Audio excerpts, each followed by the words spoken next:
तो चलिए स्टूडेंट्स, अब हम इसमें स्टार्ट कर रहे हैं कोरिलेशन एनालिसिस। कल मैंने आपको क्वेश्चन नंबर 1 बताया था, डॉक्टर के गुप्ता की किताब है, ये वाली बुक है डॉक्टर के गुप्ता की, आप इसको परचेज कर सकते हैं। इसी बुक के सारे मैं सोल्यूशन आपको कराऊंगा, डब्ल्यू पब्लिकेशन आ रहा है। तो आज हम इसमें क्वेश्चन नंबर 2 की हम इसमें स्टडी करेंगे। कल मैंने जो क्वेश्चन नंबर बताया था उसकी प्लेलिस्ट बनी हुई है, तो आप सब प्लेलिस्ट में देखना, सारे क्वेश्चन आपको सीरियल वाइज मिलते जाएंगे, ठीक है।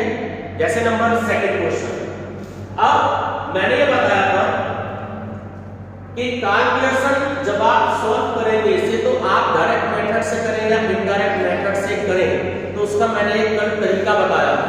एक बार मैं दोबारा से बताता हूं, ध्यान दीजिए। ये आपके सारे क्वेश्चन की वैल्यू थी और सॉल्यूशन। सबसे पहले आप हेडिंग मेंशन करेंगे हर एक क्वेश्चन में, computation of coefficient of correlation by Carl Pearson's method। 3 method हम इसमें पढ़ेंगे, Carl Pearson, Spearman range difference और कॉन्करेंट डिविएशन। तीनों में से एक मेथड जो है वो जरूर आपको एग्जाम में मिलेगा। ये आपका मेथड आप पहले मेंशन करेंगे, ठीक है। अब ये रो वाइज लिखा हुआ था, अब हम इसको कॉलम वाइज करेंगे, ठीक है। तो अनुष्का जी आप इन सबका टोटल करेंगे, बहुत ध्यान से कैलकुलेटर लीजिए। और आप जो है क्या नाम, काजल जी, आप y वेरिएबल की वैल्यू का टोटल करेंगे बहुत ध्यान से। तो सबसे पहले x की वैल्यू 17, 18, 19, 19, 20, 20, 21, 21, 22 और 23। इस वैल्यू का टोटल करेंगे 181, जो 181। तो जो टोटल आता है, ये जो साइन मैंने बनाया है, देखो मैं इसको ऐसे बनाऊंगा, इसे हम कहते हैं सिग्मा, ठीक है। तो जितने भी टोटल आएंगे हम उसमें सिग्मा का साइन बनाएंगे। ये बात लगे कि जल्दी जल्दी में मैं ऐसे बना देता हूं चौक पे, बट ये साइन ऐसे होगा, ठीक है, क्योंकि हमें अरिथमेटिक मीन कैलकुलेट करना होगा। ये बात क्लियर है।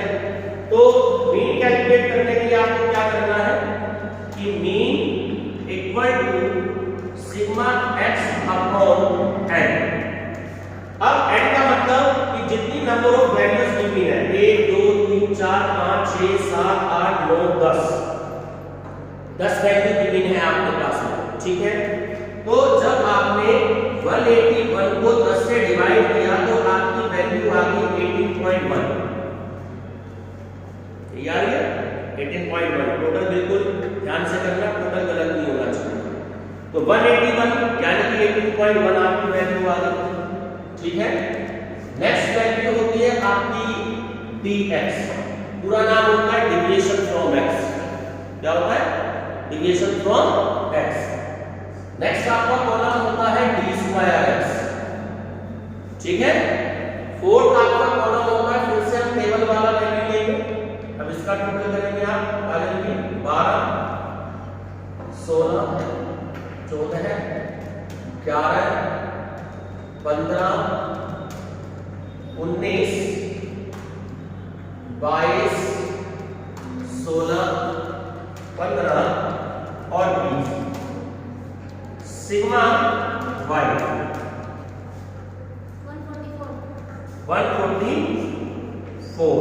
अब y की आपको मीन की कैलकुलेट करनी है, तो सिग्मा y अपॉन n 144 को आप 10 से डिवाइड करेंगे तो 14.4।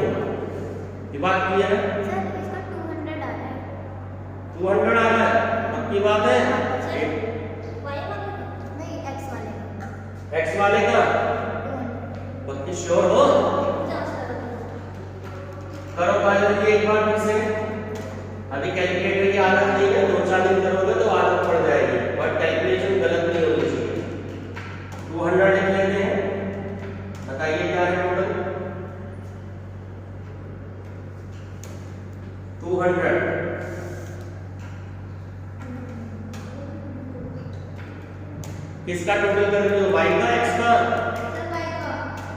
अच्छा y का भी चेक कर रही हो, इसका शो हो 200, चलो 200, ये आपका आ गया 20।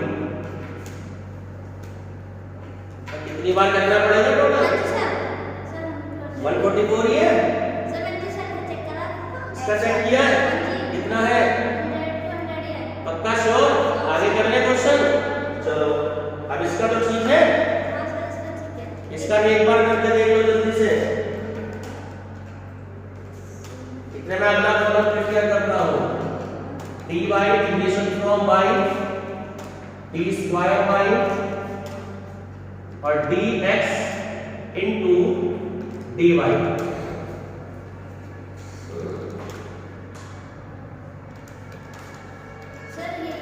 यही है, चलिए ठीक है। 160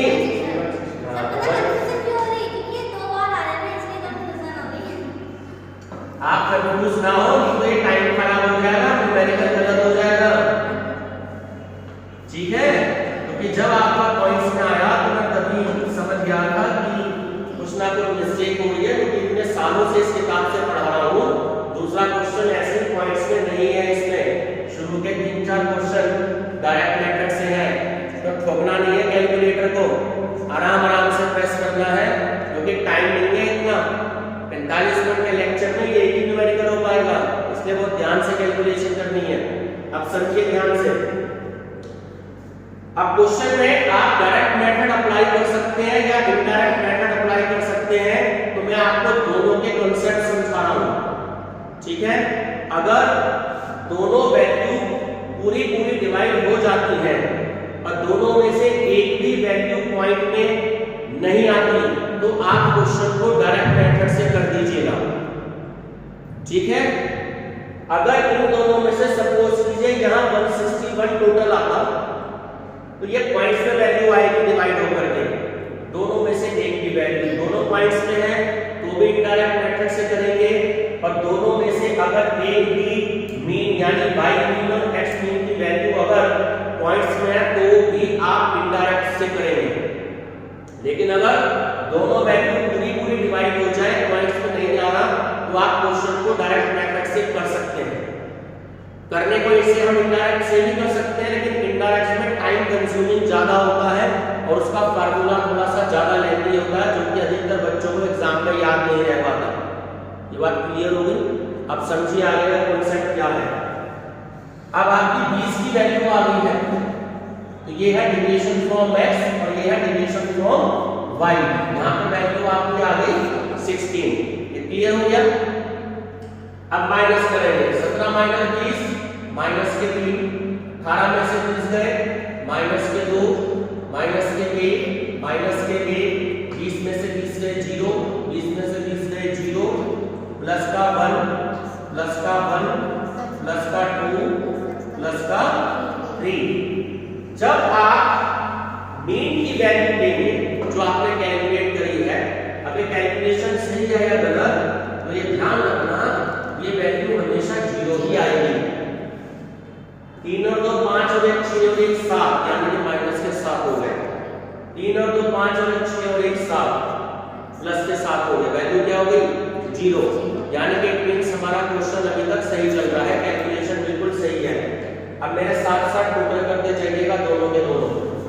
इसका स्क्वायर 3 2 जा 9, 2 2 जा 4, 1 1 0 0, 1 का 1, 1 का 1, 2 2 जा 4 और 3 3 जा 9, तो टोटल हो गया सिग्मा d स्क्वायर x। बताइए कितना है? 30 है, तो यहां लिख दीजिए 30, ठीक है? ऐसे वाला इधर माइनस के 4 0, माइनस के 2, माइनस के 5 0, प्लस के 3, प्लस के 6 0, माइनस के 1 और प्लस के 4। तो यहां भी आपकी वैल्यू सिग्मा dy कितनी आनी चाहिए 0। कैलकुलेट करके देखें। 4 और 6 10, 10 और 3 13, ठीक है। 4 और 2 6, 6 और 5 11, 11 और 1 12, गलत आ रही है, नई कैलकुलेशन देखते हैं। 4 और 2 6, 6 और 5 11, 11 और 1 12, और 4 और 6 10, 10 और 3 13, कहां मिस्टेक जा रही है देखो। 12 में से 16 में 4, 16 में 16 में 0, माइनस के 2, माइनस के 5, ये रहा माइनस के 8। ऐसे एक बार कैलकुलेशन शुरू कर ले तो मिस्टेक का पता लग जाता है। अब देखो 4 और 6 10 और 3 13, 4 और 2 6 और 5 11 और 1 12 और 1 13, 0 आ गई वैल्यू। यानी यहां तक के हमारे जो क्वेश्चन है वो बिल्कुल एक्यूरेट चल रहा है। ये बात क्लियर हो गई। अब मैं स्क्वायर कर रहा हूं, टोटल करिए दोनों के दोनों। 4 4 जा 16, 0 2 2 जा 4, 5 5 जा 25, 1 9 36, 0 1 और 16। तो सिग्मा d स्क्वायर बाय 108, ठीक है। यहां तक के कॉलम बिल्कुल क्लियर है, कोई दिक्कत तो नहीं, यहां तक प्रॉब्लम तो नहीं। लास्ट कॉलम बहुत ध्यान से, dx ये जो डॉट का साइन है इनसे मल्टीप्लाई का साइन है, dx dy। सातवां कॉलम इस कॉलम की और इस कॉलम क्या मल्टीप्लाई करेंगे। सबसे पहले देखिए माइनस माइनस प्लस, माइनस 0 आ जाएगी, minus minus plus, minus minus plus, 0 को माइनस में कर दीजिए 0, 0 को 3 में कर दीजिए 0, प्लस प्लस प्लस प्लस को 0 में करो 0, plus minus minus plus plus plus. सबसे पहले साइन जोड़ लिख लो, क्योंकि अगर एक के माइनस का साइन छूट गया तो क्वेश्चन पूरा गलत हो जाएगा। अब मल्टीप्लाई कर दो जिससे आपका चेकिंग हो जाएगी। तो 3 4 जा 12, साइन भी देखते जाएंगे। 2 की 0 में करी 0 आ गया, 1 की 2 में करी 2, 1 की 5 में करी 5, 0 की 1 में करी 0, 0 की 3 में करी 0, प्लस 6 बन जा 6, फिर आ गई 0, 2 बन जा 2 यानी कि माइनस के, और 3 4 जा 12। ये बात क्लियर हो गई। तो इससे 2 बार आपके साइन चेक हो जाएंगे। अब देखिए ध्यान से, इसका हम टोटल करते हैं सिग्मा dx dy। तो 12 को 14 और 5 19, 19 और 6 25, 25 और 12 37, 37 हो गए। 37 में से माइनस के 2 आपने कर दिया तो टोटल हो गया आपका 35। ये बात क्लियर होगी। अब अपनी टेबल के नीचे एक फार्मूला लिखेंगे। मैं बोर्ड पे इधर कर रहा हूं क्योंकि जगह नहीं है, आप देखिए नीचे ही करेंगे टेबल के नीचे। ये 7 कॉलम है, इसको ऐसे ही सीक्वेंस में रखेंगे, कोई सा कॉलम का सीक्वेंस चेंज नहीं होना चाहिए वरना क्वेश्चन गलत हो सकता है। ठीक। अब कोएफिशिएंट ऑफ कोरिलेशन को आप स्मॉल r से डिनोट करेंगे, कैपिटल से नहीं। कैपिटल का मतलब इस चैप्टर में रैंक है, ठीक है। इसका आंसर हमेशा 1 या 1 से कम आएगा। जहां पर कोएफिशिएंट वर्ड लग गया, हिंदी में बोलते हैं गुणांक, ठीक। तो कोएफिशिएंट वर्ड लग गया, इट मींस उसका आंसर 1 या 1 से कम आएगा, ठीक है। तभी आपका आंसर सही होगा, ये बात ध्यान रखेंगे।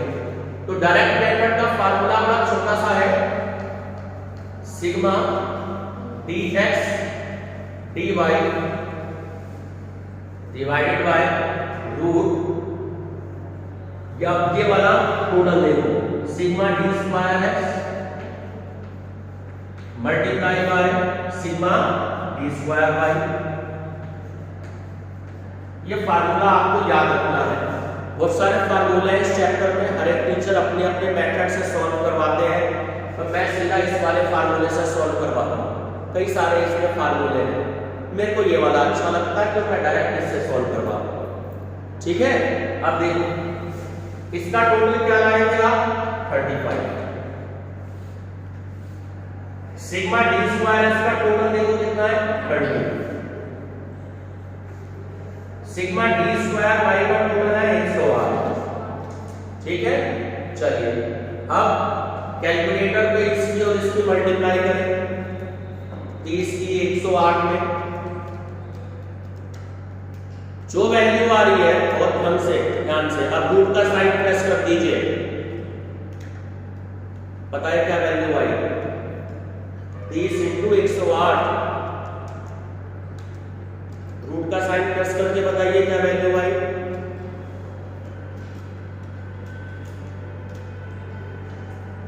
बोलो। 32 40 तो 35 गलत करिए। तो इसका रूट भी तो बताओ, रूट की कल बताया था आपको, रूट भी तो साइन भी तो प्रेस करो। हाँ, मल्टीप्लाई करके जो वैल्यू आए रूट का साइन प्रेस कर दो। बताओ क्या है वैल्यू?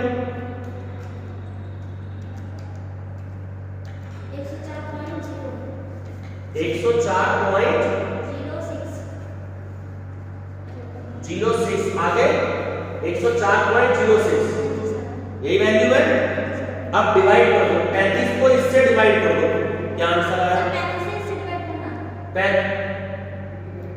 35 को इससे डिवाइड करोगे ना काजल जी, तो बताया था 35 की वैल्यू ऊपर और 104.06 की वैल्यू नीचे। बुक में मैं आंसर देखता हूं कि क्या है 0.33। सर 0.336 गलत बताया, 0.615 है। कहीं ना कहीं कैलकुलेशन में मिस्टेक है।